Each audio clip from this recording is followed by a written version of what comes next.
Do you see that? I drive by here all the time and never noticed that house before. My friend Mel was pointing at a grey building, the size of a barn, with no windows and only one big door. On top of the door was a sign written in red letters, Harry's Horror House. We were driving by it on our way to a corn maze one town over. There was a small parking space in front of it, so I slowly came to a stop so we could take a closer look at it. Weird. Must be some kind of pop-up, my other friend Jake said from the back seat. Well, are you thinking what I'm thinking? Mel started grinning. She was the biggest fan of haunted houses you'll ever meet. She'd been dragging me and Jake to multiple ones every year around Halloween, ever since we'd gotten too old for trick-or-treating.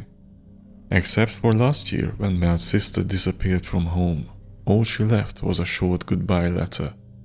Susie was a year older than us. She graduated a few months before disappearing. Their parents weren't really the caring kind, and they never got along with Susie. She had graduated and was old enough, so it wasn't too odd that she wanted to leave. However, it was odd that she completely broke off contact with her sister as well. Mel hadn't been the same since, so it was nice to see that his haunted house could spark some excitement in her. We immediately agreed to come back at night to check it out. You sure you're up for it, Rob? Jake joked with a big grin on his face. I've never been the biggest fan of haunted houses. I absolutely cannot stand jump scares, and I don't see why anyone would enjoy the feeling of being surprised by some messed up creature. I also never trusted the actors in those houses. Who says a serial killer isn't hiding underneath them? Yeah, I'm fine, I lied. Jake took the first steps towards the big door and I reluctantly followed. Mel squeezed my hand. Don't worry, you'll be fine, she whispered. As we opened the door, I expected some person to greet us and sell us tickets, but all we saw was a small room with a desk. The walls were grey and naked. There was no paint, no signs or anything. The entire room that hardly fit the three of us had nothing but that tiny desk and a door right next to it.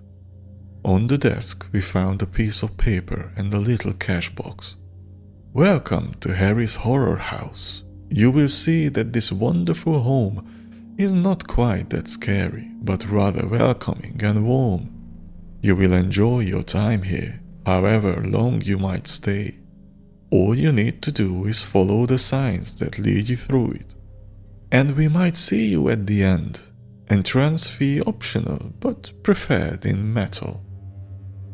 Optional? Jake asked. And what do they mean by metal? Do we leave anything? I shrugged. Probably following some kind of theme, I guess, but I only have my card. At that point, I silently hoped that we would just leave again. Well, it says optional, right? Jake said. I got it, guys. Mel went through her wallet and got out a couple of coins. That's metal, right?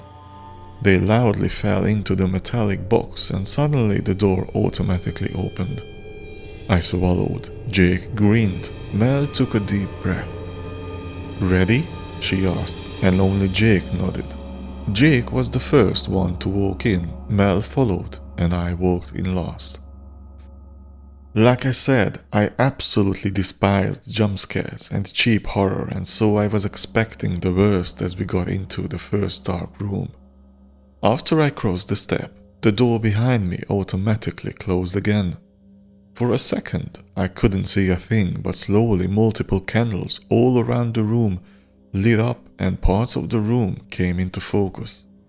We were standing in something that resembled a living room. In the middle of the room, a candle was placed on a small table. Behind it was a sofa that had sunflowers printed all over it. Another candle was hanging next to an old cuckoo clock that showed the wrong time. I scanned the entire room for eyes or movement, any sign of another person, but there didn't seem to be anyone. I tried to get out my phone for some light, but realized that I had left it in the car. I also didn't ask my friends because I knew they loved these places and they wanted the real thing. Jake walked up to the table and sat down by the sofa, making himself at home. "There's a letter on here," he said. I was wondering what they meant by following the signs. "Maybe there's something on there." Mel sat down next to Jake. "Is this an escape room? I thought it was a haunted house," I mumbled. "Maybe it's both." Jake started reading out loud what was written on the paper. "Welcome home. At least for 1. Do everything right, and 3 might leave." "What the hell? What's that supposed to mean?" he asked after he was done. "How do they know there's 3 of us?" "There's probably cameras outside," Jake whispered. "That's kinda cool." "What do we do next?" Mel asked. "Does it have any other instructions?" She grabbed the letter from Jake's hand and turned it around. "Rob, come here." She scooched over and made some space for me on the sofa. Then she started reading the backside of the letter. "You are guests, for now. Act as such. Afterward, move on to the next room." "Okay, weird. Should we just move on to the next room? This one is kinda boring," Jake said. Mel shrugged. "If you can find the door." Jake got up and grabbed the candle that was hanging next to the clock. Before he removed it, I noticed that the time on it had changed by 2 hours. "There it is," he said from the corner of the room. "Come on, guys." Mel stayed frozen and so did I. I preferred Jake taking a look first, just in case there was a jump scare waiting. "Guests don't open the door."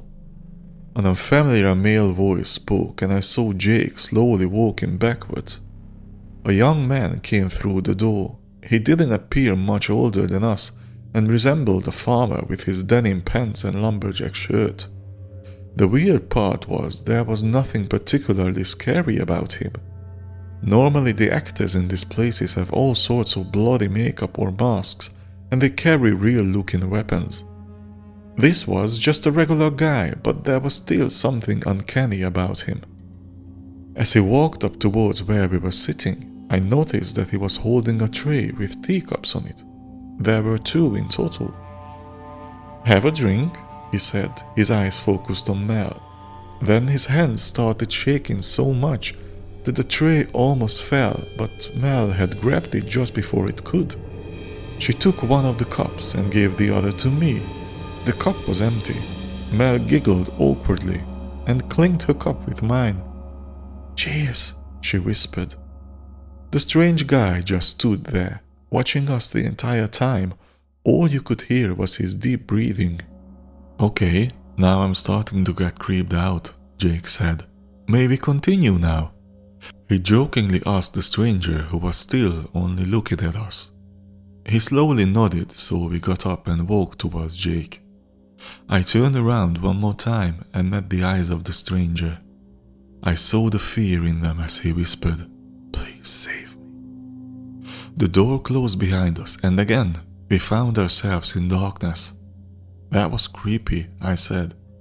"Well, it's supposed to. It's a haunted house," Mel laughed. "No, I agree. This is weird," Jake said. "That guy didn't even look scary and he still creeped me out." Suddenly, the lights turned on. This time, there weren't any candles but a big fluorescent light on the ceiling. We were in the kitchen. The white tiles on the floor were dirty and sticky. In front of us was a kitchen island. Behind it were the typical things such as an oven, sink, and fridge. This time, the latter was glued to the fridge. Mel and I simultaneously walked up to it before I could start reading it. Another door opened. A woman with dark hair walked inside. She was wearing an apron and a white mask with holes in her mouth and eyes. She came closer and slowly tilted her head. First, she stared at me and Mel, then her gaze moved to Jake.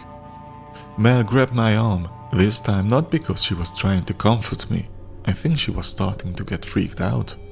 The woman with the mask stayed silent the entire time, and after a while, she started slowly shaking her head. Hello, miss? Can we move to the next room?" Jake carefully asked. The woman pointed towards the note on the fridge, which I'd almost forgotten. Mel grabbed it and started reading, her voice breaking in between. "A meal is waiting right inside. Take a bite and you will stay. Take none and you will be cut." I opened the fridge and dozens of fruit flies started flying out of it. I almost threw up at the sight of what was in there. On top of a big plate there, I saw a rotten ham with maggots crawling all over it. The woman suddenly appeared behind me and pushed forward. She took the plate with the ham outside, and maggots started crawling up her arm. Then she placed it on the kitchen island and got a knife out of a drawer as well as 3 plates. This was some next level shit. I'd never seen real insects in one of these houses. She started slicing up the ham and I felt even more sick. "There's no way in hell I'm eating that," Mel exclaimed. "It's gotta be fake, right?" Jake came closer.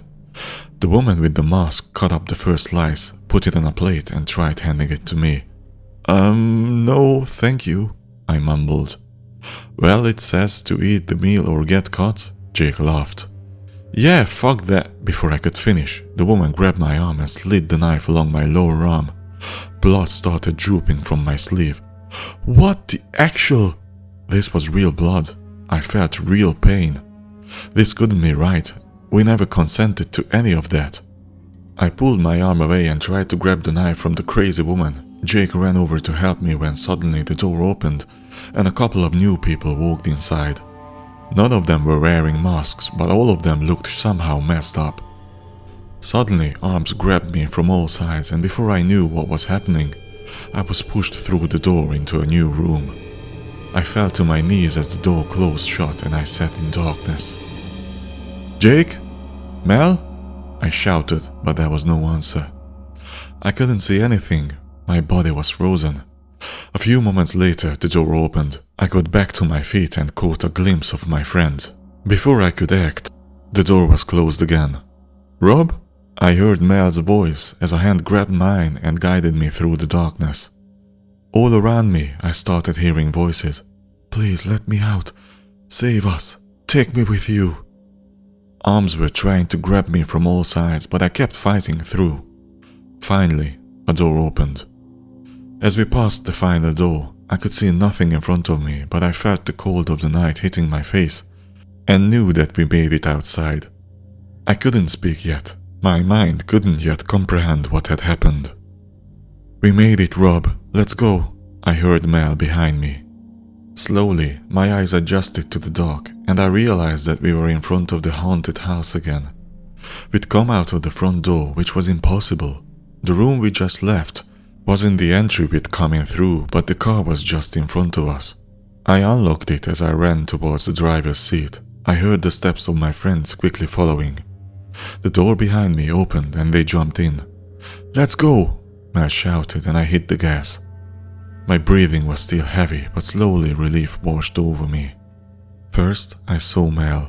Her eyes were filled with tears and she was looking down, gently stroking the dark hair of a person lying on her lap. I came to a full stop. "Mel?" I whispered. "Who's that on your lap?" The person slowly lifted up their body. When our eyes met, I couldn't believe myself. "Susie?" Her eyes were bloodshot. Her face had lost all color. She was dressed in an old skirt and a shirt, as well as an apron. She was the woman in the kitchen. "I'm so sorry, Rob. It was the only way to get her out," Mel cried. "What was? Where is Jake?" They didn't answer. "Shit, we need to turn around," I said, but I didn't dare to move. "There's no way to get him out," Susie whispered. "Harry will take him home." She didn't elaborate on that further. "Is this a fucking joke? I'll call the police right now." Mel leaned over and put a hand on my shoulder. "You can try. That's what I did last year, but it won't help." "How? I don't understand." "Mel, if this is some fucking prank, I swear." "It's not. I don't understand it completely either." Mel looked at her sister. "We went in last year with one of Susie's friends. He was the one who brought us the teacups in the beginning. Anyway, in the end, They caught me and I was outside. Susie and her friend didn't follow. I thought they were messing with me at first, but the next day the house was gone and so were they. And then I received a letter. I grabbed the wheel so tight that my knuckles turned white. What kind of letter? It had instructions. I'm sorry, Rob, but it said to bring 2 souls who mean the most to me. It said I could exchange them and get my sister and her friend back. But why am I outside then? I asked. I promised you you'd be okay. I just needed Susie.